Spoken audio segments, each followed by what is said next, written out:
And a very special good evening. Sorry, we started a little late this evening. Traffic, oh my gosh. But this is Your Health Matters and Dr. Gerald Thompson. I'm in the house, I'm in the studio right here Wednesday evening. And of course, this evening, we have to talk about the environment. Kamal, we had an opening, what we call a soft opening, of the Prospect Mangrove Conservation Park, Prospect Mangrove Park, on Sunday. And I must tell you, it was satisfying. It was a success, you know? And sadly, you couldn't be there. You were in studio. I'd invited you. For persons, it was a limited presentation because when we say a soft opening, we plan several other things a little later, you know? Now, where is Prospect Mangrove Conservation Park? What is it? Well, it is a facility that lies between Prospect and Brighton. If you know about Prospect, about Saul Pond Beach, what they call Brighton Saul Pond Beach, well, there's a river that runs into that beach. That beach is not really called Brighton Beach. It's called Milkin Bay, Milkin Bay. But no one remembers that because it was salt pond. Many, many, many years ago, yes, they used to harvest salt from that salt pond. But unlike Oya Salt Pond and other salt ponds, the structure has broken up a little bit, and the sea waters are just a little bit too rough for the rocks. So it's no longer a true salt pond. But there lies from the beach coming up about 3 to 3.5 acres of what we call white mangrove forest. And guess what? It is the only remaining white mangrove forest on mainland St. Vincent. The only remaining white mangrove forest on mainland St. Vincent. Mangroves serve a very important function. These trees, these plants do many things. But if I could say, there are a number of different types of mangrove. Some of you would know about red mangrove, which partially live in the sea. And you may know about black mangrove that rarely occupy very swampy land. And white mangrove, like a little drier, love the wet, but a little drier area. But there are many other types of mangrove, over a dozen other types of mangrove. Now, black mangrove you find in Mustique.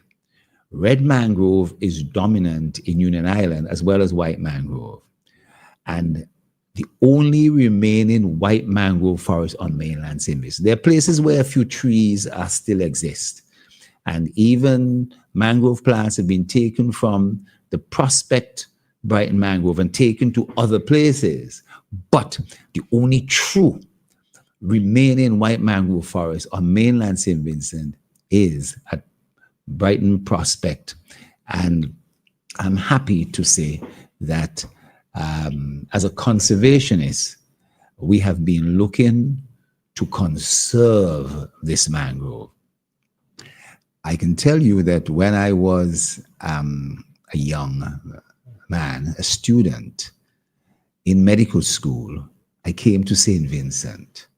This I'm talking about was in the late, in the mid 80s. And I was in medical school and I approached my father. I came to St. Vincent for a holiday. I scraped up some funds to come to St. Vincent for a holiday. And because I scraped up some funds to come to St. Vincent Valley and attend Carnival, right? In order to get back and in order to buy some books, I approached my father and asked him if he could give me a piece of change. And he looked at me and said, I'm not giving you any money. I'm not giving you any money.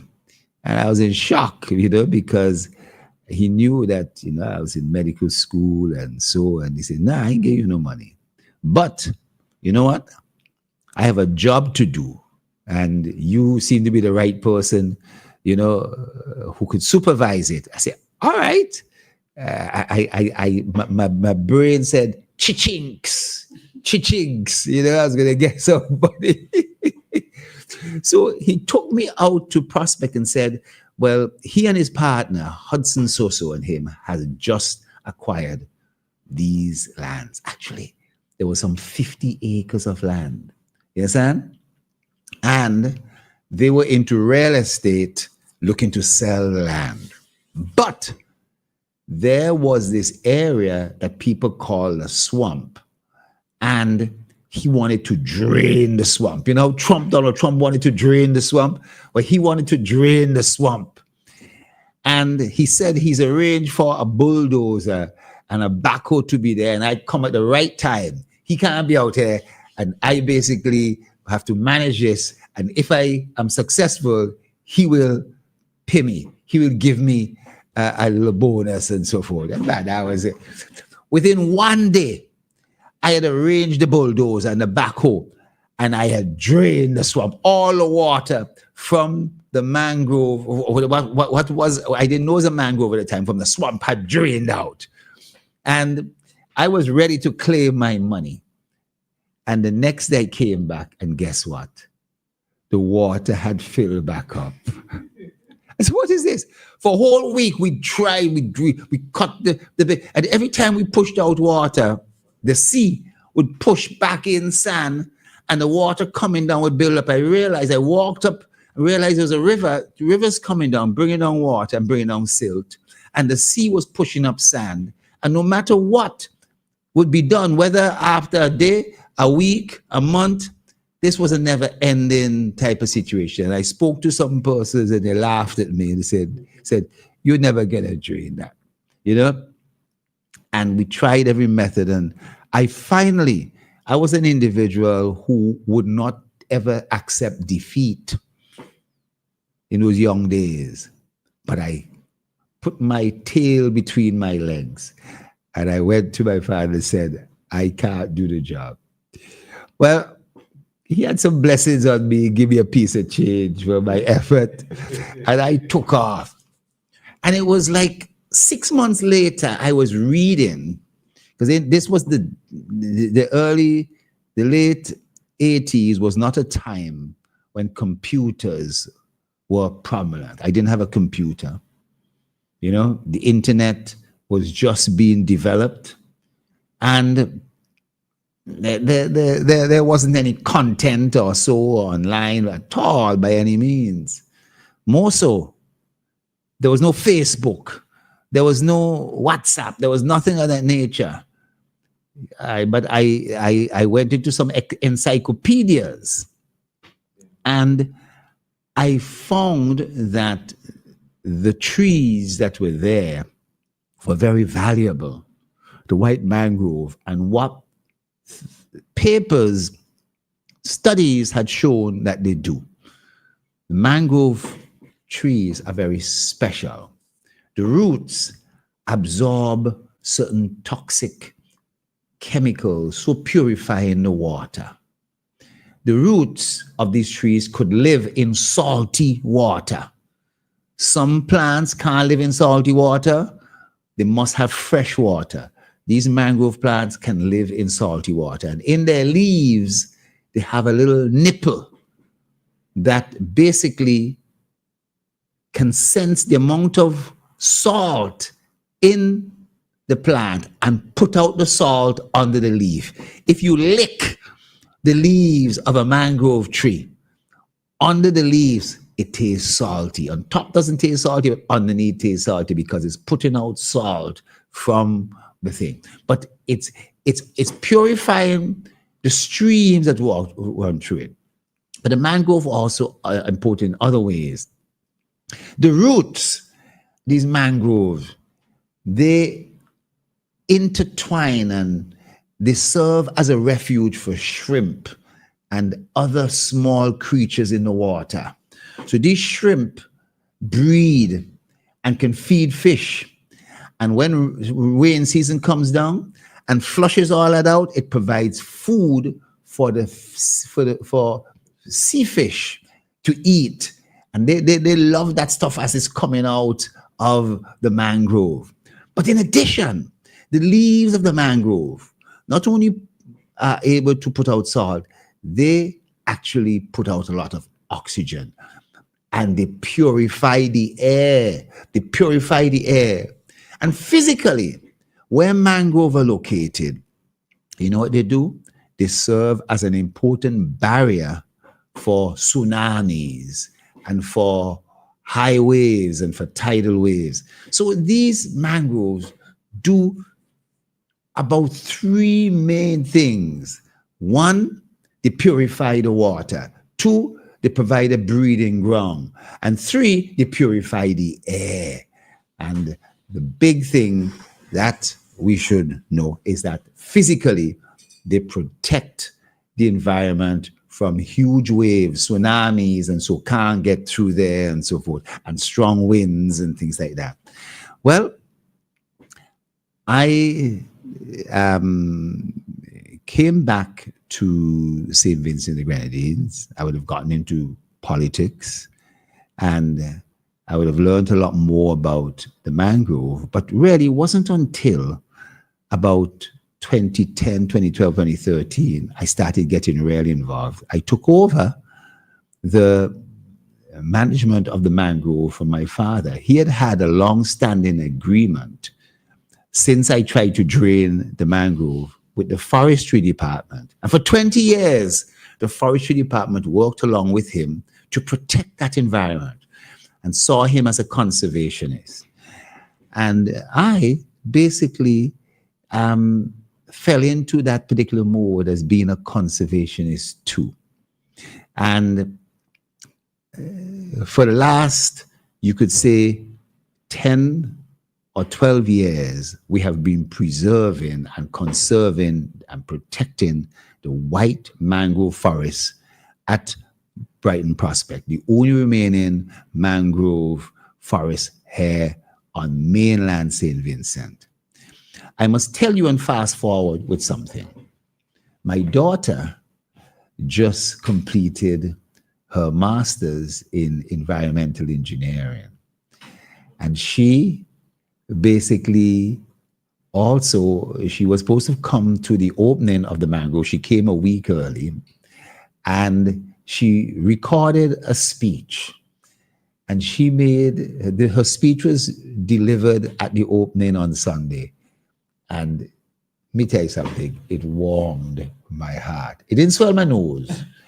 It warmed my heart because when she said that she is a conservationist too, I could tell that my father, John Thompson, must have been in heaven smiling. His nose is the one that would have been swollen. You know what I mean? As a conservationist, passing a little thing on to me. And my daughter, basically, Chelsea, just taking it up. She's going to be on this program at some stage, you know, in StreamYard, a long-term interview, but she says she wants to be ready. But she delivered a passionate delivery in front of Minister Camilo Gonsalves and Minister Carlos James and the head of the Hotel Association, Miss Giddens, on Sunday. And I was really proud of her. But let me say that the Prospect Mangrove Conservation Park is not just about mangrove. Guess what? One day in about 2014, I was walking through the mangrove with a gentleman named Joshua. He recently passed away. And he said, wow, look at that. You know, my mother used to make tea out of that bush long ago when I was a boy, you know?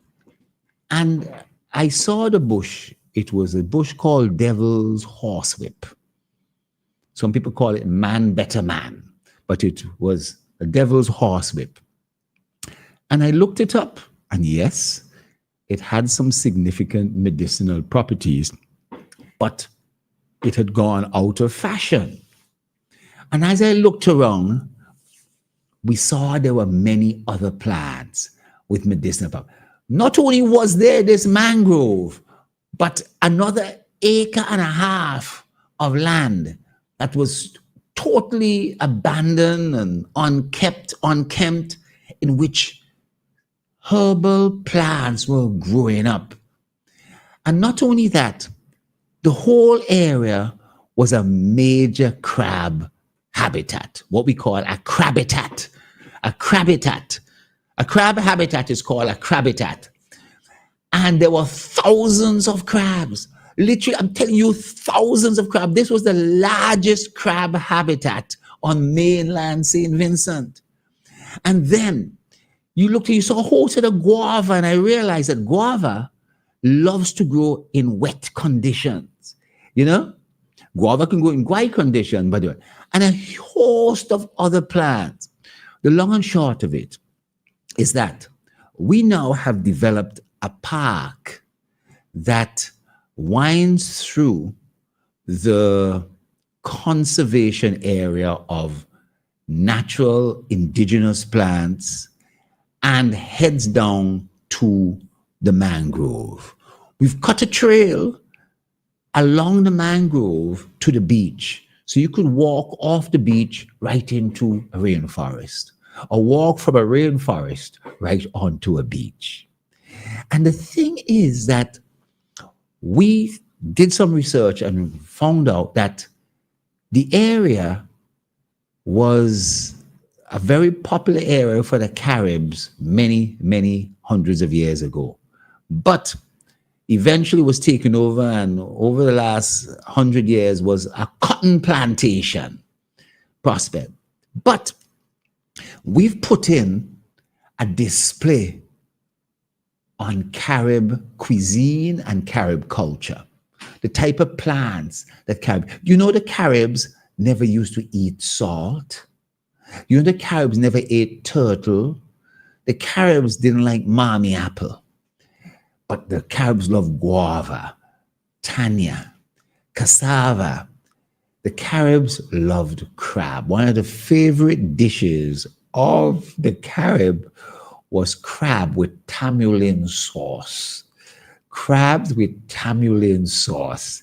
And guess what? Today, we can make crab with tamulin sauce at the Mangrove Conservation Park at its restaurant there. And I tell you something, I tell you that the Caribs were considered to be very healthy people because they didn't eat a lot of crap. But you can come and take a taste of that. Come on, you can come and get a taste of that. But the other things that the Caribs used to eat. But we've not done that, just that. Do you know that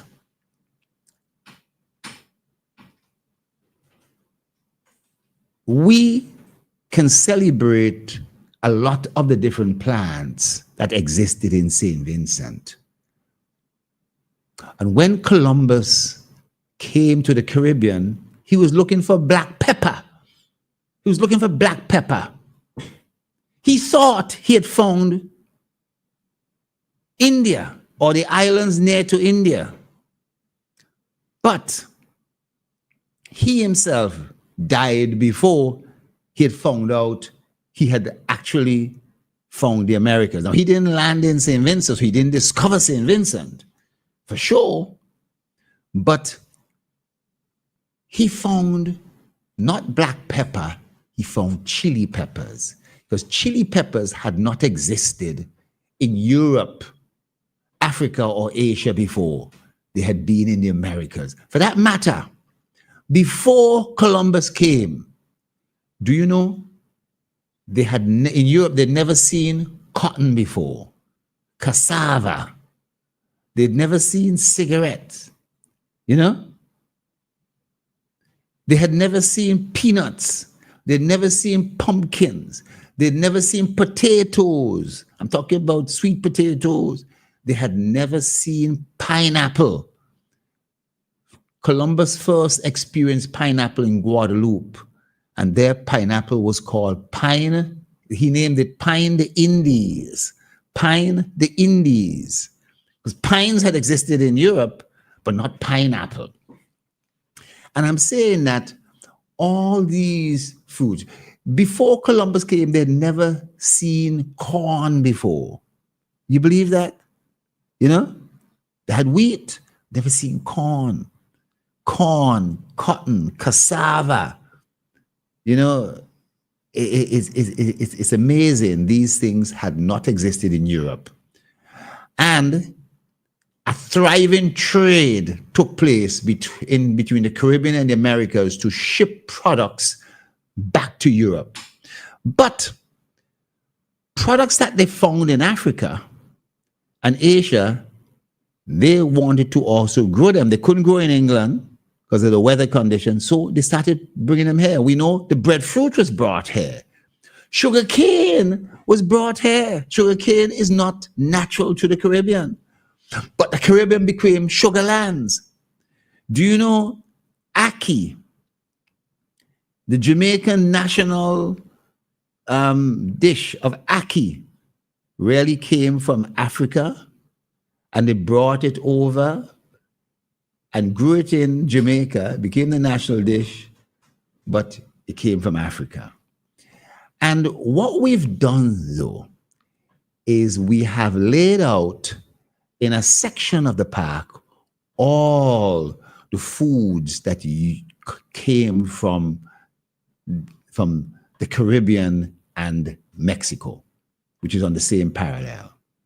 Then we laid out the foods that came from China. Then the ones that came from India.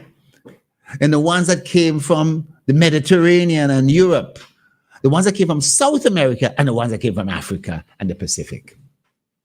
Let me go a little step further.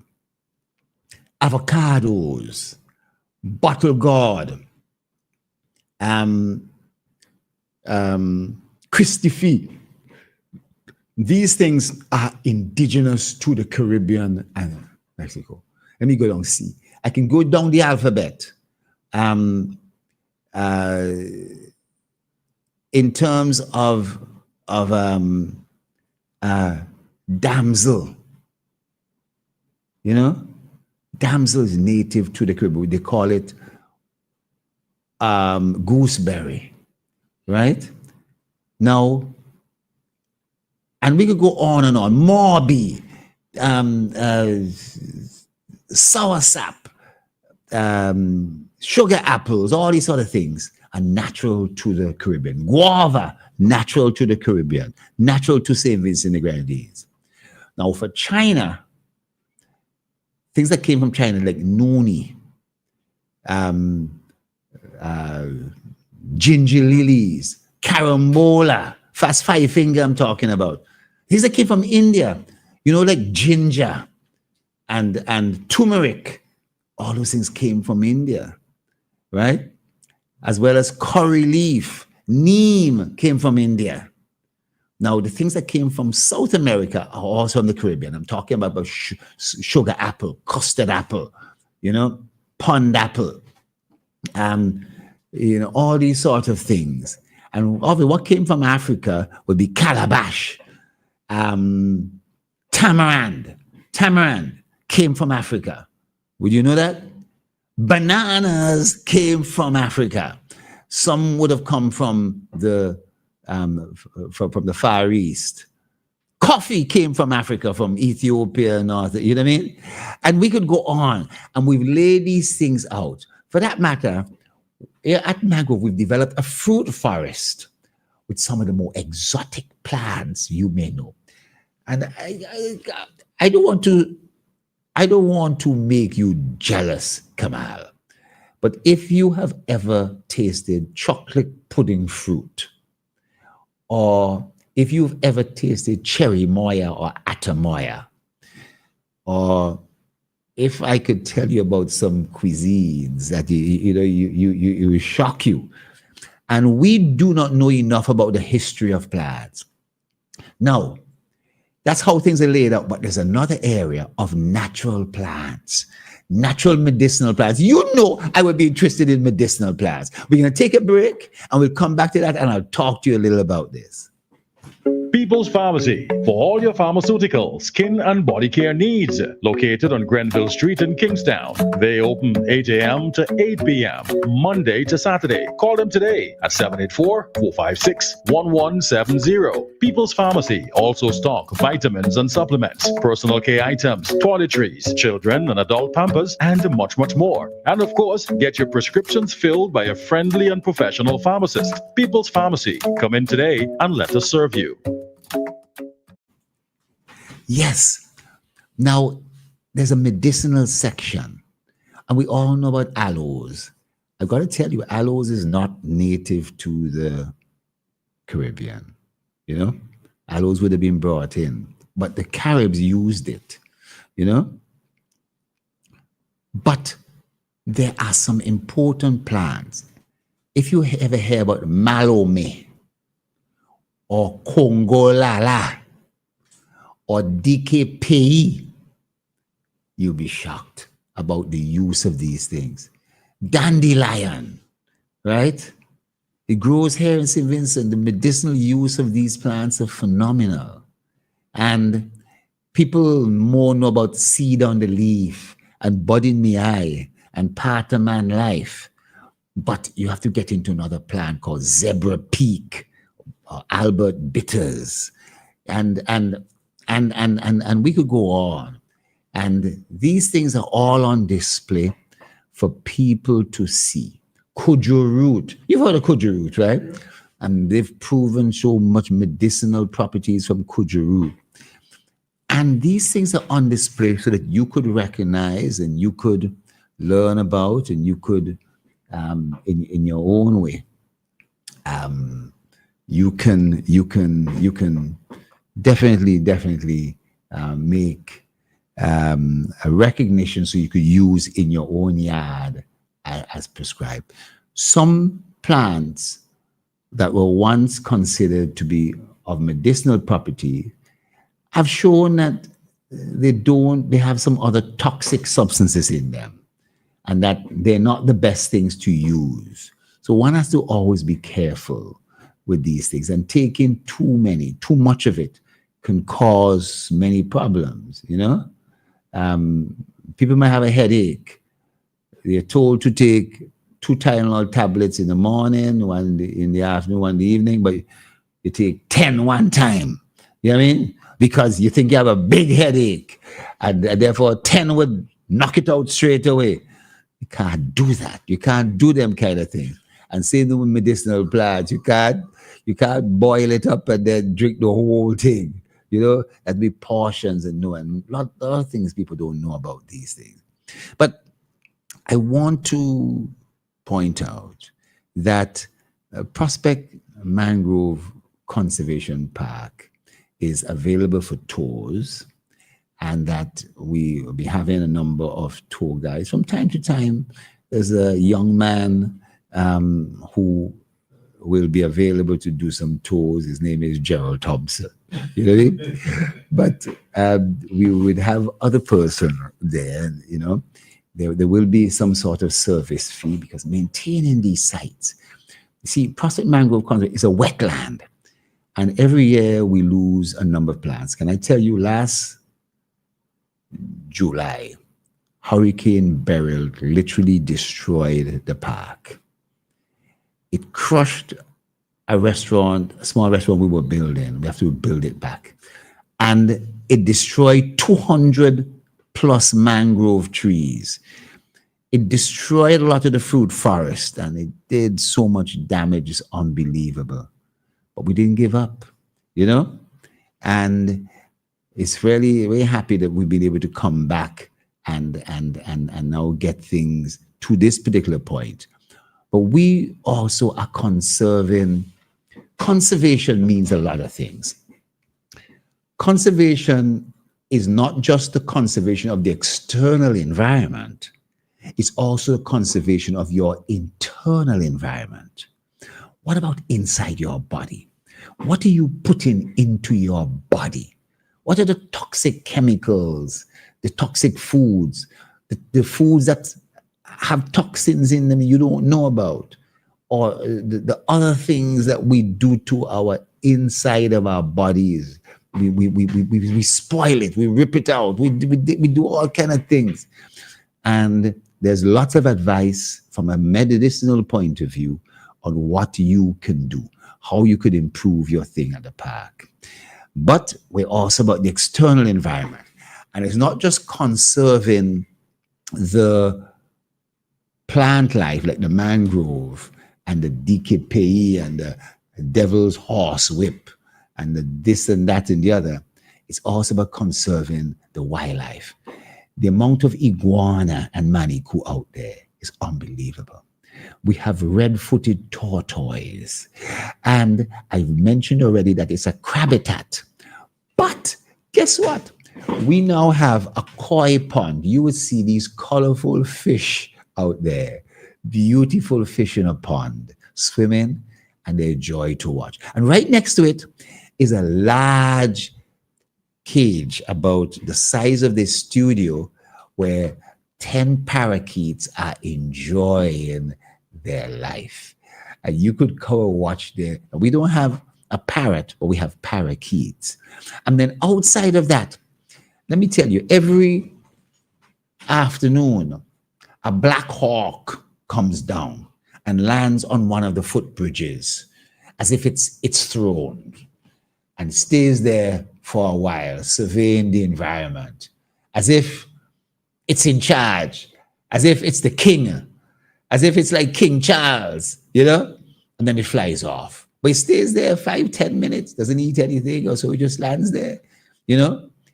Now, in 2019, Prince Charles came to the mangrove and he unveiled a plaque. And me, I'm not a monarchist, but I stay in touch with the foundation of his, you know what I mean? And I was shocked to know in his investiture, where he talks about the things that he did, he mentions that he visited the Prospect Mangrove Park. I am in such awe of that even though I'm not a monarchist, I have to respect that, you know? But other people have visited of note. I'm not going to mention their names and so forth. But it was wonderful giving the Minister of Finance a tour. It's his constituency. And, you know, East St. George is now boasting adrenaline tour. It's seeing lots of the hotels, the Holiday Inn, and all these other things. And we certainly are going to be approaching some of these hotels so that they can come and have their visitors also visit to learn a little bit more about the Caribbean, about not just its people, but about the plants, and we have some treats for them that will think. A lot of people I should be thanking on radio, Steve Wallace, the Miss Giddens at the Hotel and Tourism Association. She's the manager of Grenadines House.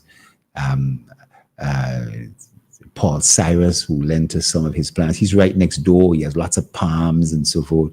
Wonderful facility that he rents and sells.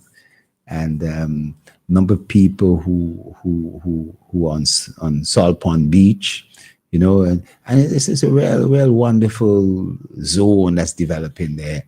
Imagine going to a rainforest, seeing conservation, and then ending up on a beach, right? And relaxing on a black sand beach, or going to a black sand beach and saying, well, I've had a swim, let me go and see something different and learn a little more about plants. So everybody's invited, and we'll be doing a lot more in terms of promotion.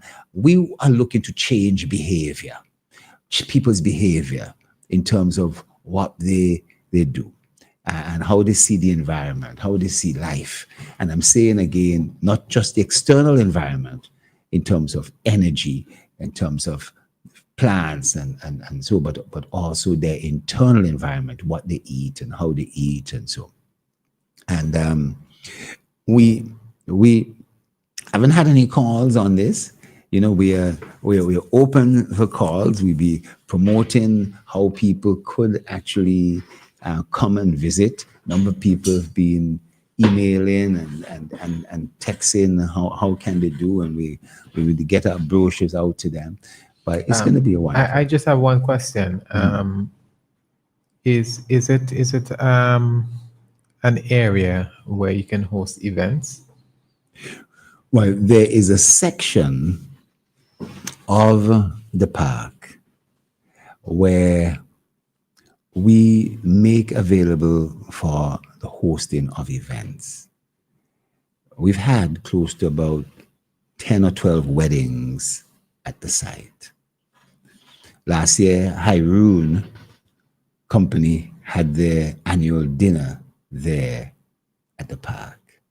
The guide held an international camp there for 8 days. Campers from Guyana, Barbados, Jamaica, and of course St. Vincent camped there. And I gave them 2 tours of the mangrove. And of course they ended up on the beach as well and so. And the Dog Lovers Association, they came there and had a session. People have had birthday parties there for their mothers, 90 years old, 80 years old, that sort of thing. And other people have had different type of events, schools and so. And so that's events. And the person, there is a fee and so forth, which person could use the site. We have bathroom facilities and so. And they really can have. We've had Flair out there 2 years ago, right? Last year, Flair was at Arnesville, back at Arnesville. But in the height of COVID, when permission was being given to have outdoor events, just at the end of COVID, they had Flair out at Prospect. At the time, there was a little issue. It rained a lot, but people really enjoyed themselves and so forth. So lots of events have taken place there. A lot more events will take place. Oh, okay. Because I know for most of the session, you spoke about the mangrove, right? So I just wanted to have a overall picture of the area. I think I've visited. Well, listen, you have not since you probably upgraded. No, you did an amazing thing. Matter of fact, I was looking at that video just the other day. Oh yes. Kamal did a flyover with his drone, and that was absolutely amazing. We started up at Milligan's Cay and came down and so forth. And that was amazing. And I was looking at that this afternoon. But we basically have matured. We also have a tour bus, right? A 29-seater tour bus that we hope will be able to bring visitors and so to the site for this dedicated tour at a certain time in the morning every day. Most days of the week. And we will offer the Prospect Mangrove Tour, which is called A Journey into Nature. A Journey into Nature. But we also have a Journey into Nature Plus. That is, you do a journey to nature, and then you go to the beach. Or you do a journey to nature and you go to Warraku.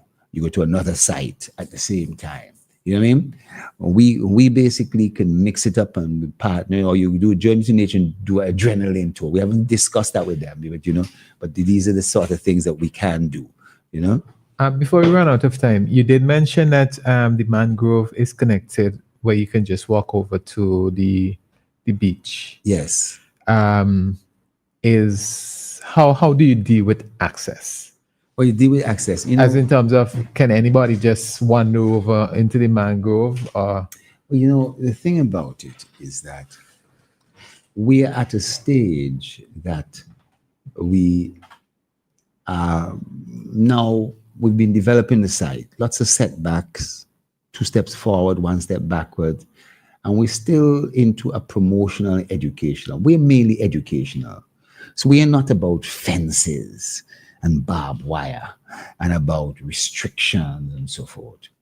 I think we want to get people to understand and appreciate. One, you don't come and pick off all my guava or my wax apple, just fill buckets of it, you cut down, choke down the coconut and so forth and things like that.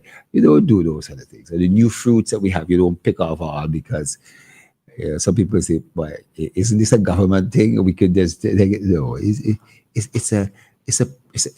a people's thing. It's a private thing, and we hope that people will respect the fact that there are some huge challenges and financial costs associated with this, and that we have to, as we employ people and we get things going, and so it will take some time. It's in we got some big features there. You know, I don't know if I ever showed you the hog plum trees, right? Do you know in the Caribbean, we call it a hog plum, but you know, in the Pacific, they call it a hug plum, H-U-G.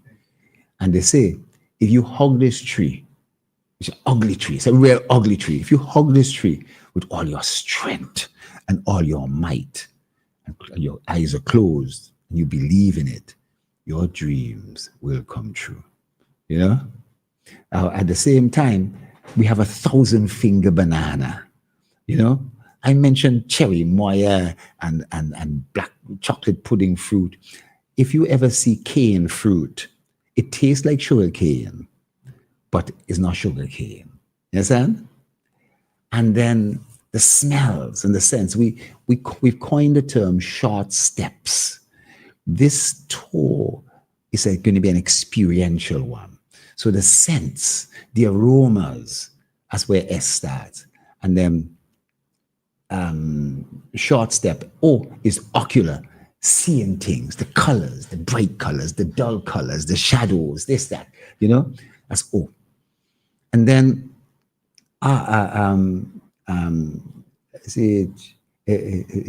H, I messed up with H, is really the hidden senses. Many people don't know what the hidden senses are. Your sense of thirst is a hidden sense. Anywhere, you go in Sufra, you go to the beach, you go on this tour, you could start feeling thirsty. How do we satisfy that? Hunger is a hidden sense. We have nice bathroom facilities because your hidden senses of wanting to relieve your bladder or relieve your bowels, we have to take care of that.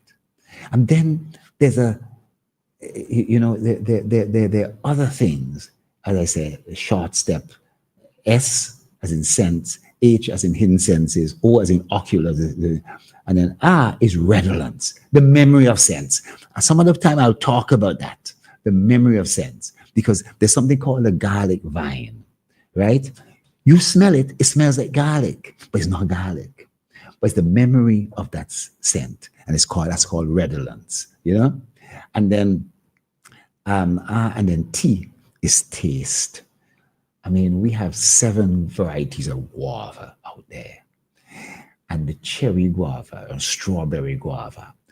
The soft guava, hard guava, but this is just magnificent.